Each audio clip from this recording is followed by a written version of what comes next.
ladies and gentlemen. Welcome to the TLC 2015 review. And my initial thoughts on this pay per view: everything I expected, complete utter boredom, mostly. Some good moments, some bad moments, but it wasn't the greatest. Was it better than Survivor Series? I'd have to say yeah, actually. Just based on the ending alone, which I'll get into. Um, First match of the night, we had the New Day defend the tag team titles against the Usos and Lucha Dragons, and this match was pretty damn good. New Day, though, walked away champions, as I predicted in my prediction video.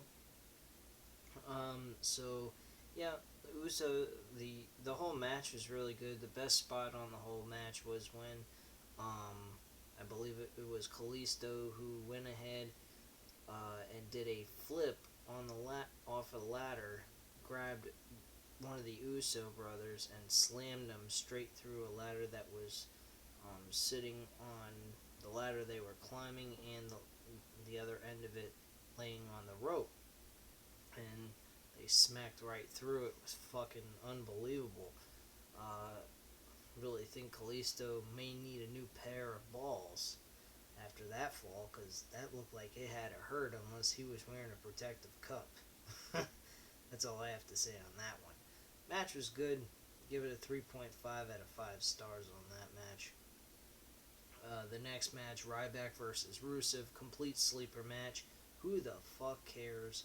Nobody gives a shit about this freaking match whatsoever. Nothing really occurred from it. They just did the same old shit. Lana faking that she had an injury, getting hit in the head by the back end of Ryback's head.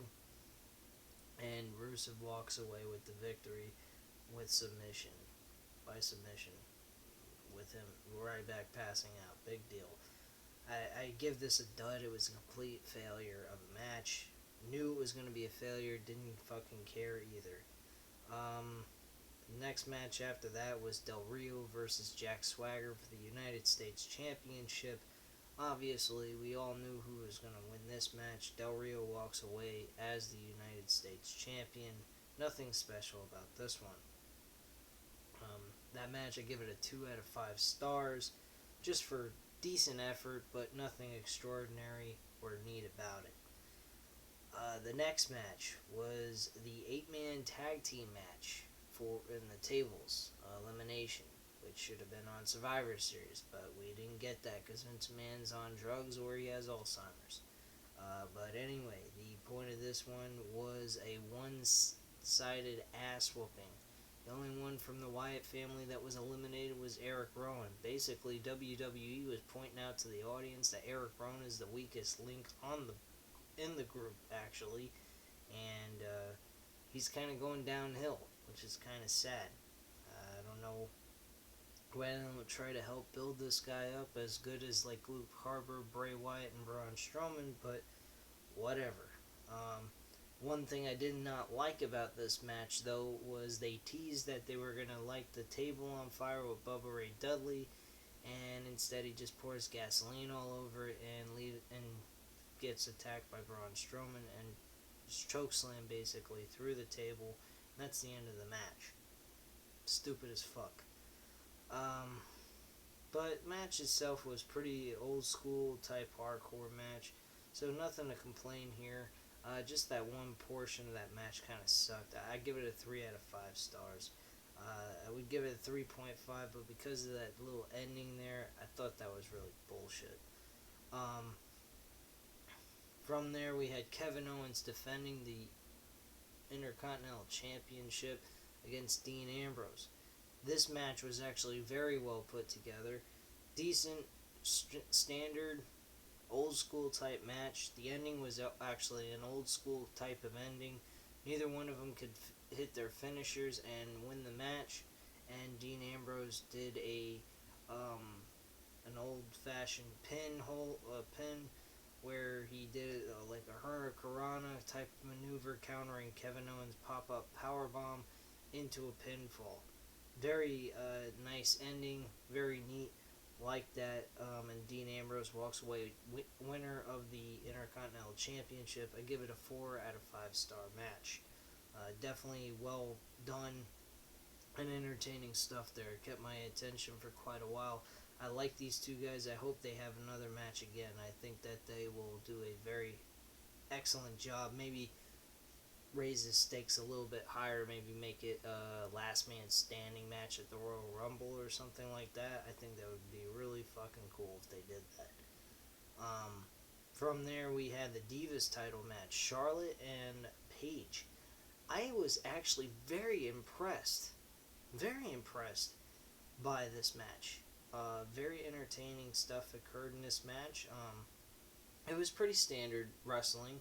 Nothing, unique or unbelievable happened in this match, but it was very, interesting. How much Charlotte is imitating her father, and I think it's kind of cool because she's doing a very good job of it. My only issue with this is that you'd have to have amnesia and not remember what happened in the last 2 months before this all occurred. I mean, personally, how this should have happened, where it would have made all sense, is keeping Paige, Charlotte, and Becky Lynch together for as long until Charlotte won the title, and then after a couple of weeks passed, or after Hell in a Cell from the rematch, you had Charlotte turn heel on both of them, and Paige and Becky Lynch maybe eventually slowly separated from each other and went off and did their own thing, but they all challenged for the Divas title. I think that would have been a lot better idea. It would have made more sense. And would have started separating all the factions that are going on in the Divas division. So that's just me. But this match was very unique. I liked it a lot. And I thought it was very well put together. So no complaints there. This match is a 4 out of 5 star as well. I was very impressed by it. Sheamus versus Roman Reigns TLC match for the world title. This match was exactly what I said it was going to be. Nothing unique. I respect and I appreciate the hard work the physicality they put each other through. It showed that they were really working hard for this match and trying to earn the victory, but it was just too damn predictable. And that was a major problem about this whole pay-per-view, honestly. But, and basically what was so predictable about it is the League of Nations, except for Barrett, wasn't there. I don't understand that. I also don't understand why the Usos and Dean Ambrose, or at least Dean Ambrose most of all, came down to the ring to maybe help Roman Reigns try to capture the world title, at least make the odds a little bit more in his favor. Instead, it was a 3-on-1 disadvantage altogether. This whole thing here with that segment just made no fucking sense whatsoever in this match. I give the match a 3 out of 5 stars. I don't think it was too bad, but way too predictable, and some of it, they left people out that should have been in. I didn't quite understand that either.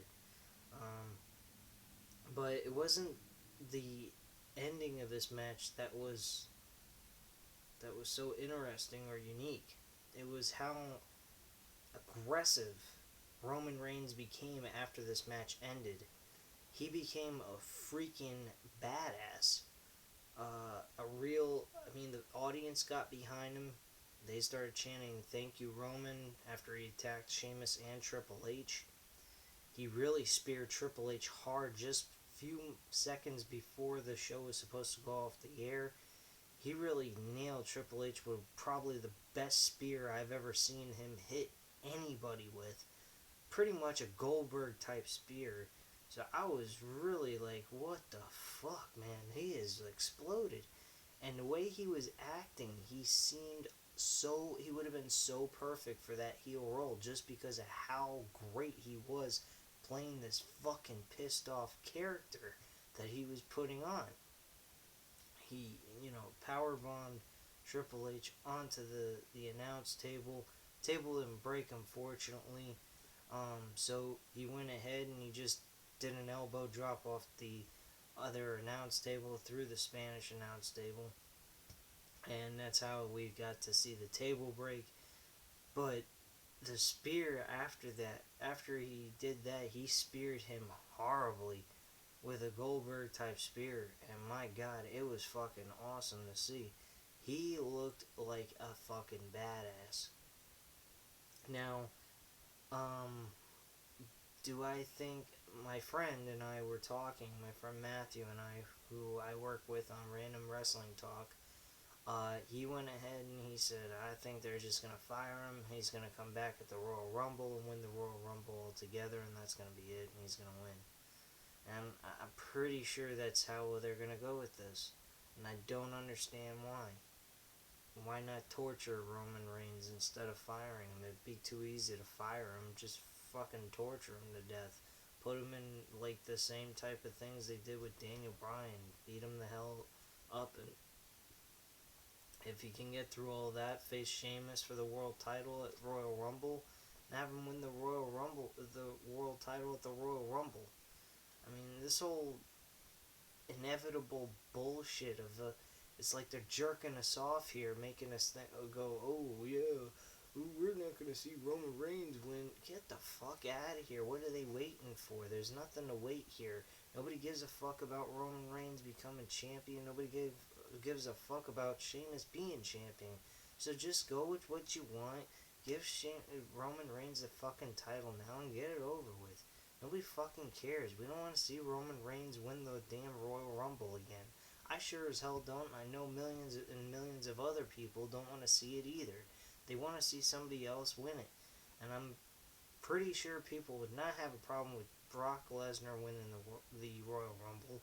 Daniel Bryan, Dean Ambrose, fucking anybody but Roman Reigns. Just give Roman Reigns the fucking title and go with it. You want him the champion? Give him the fucking title and get it over with. I mean, what are you waiting for? Some magical miracle where people are going to be happy to see Roman Reigns win the fucking Royal Rumble? I mean, like, who wants to see him win the Royal Rumble 2 years in a row? I mean, get the fuck out of here with this bullshit. But was I impressed by Roman Reigns? Absolutely. I think he showed he's always does a good job in physical matches. His problem is he just doesn't have a lot of unique wrestling skills yet. He needs to develop his wrestling moveset like John Cena did this past year. If he did that, I don't think people would have a problem with him being a champion.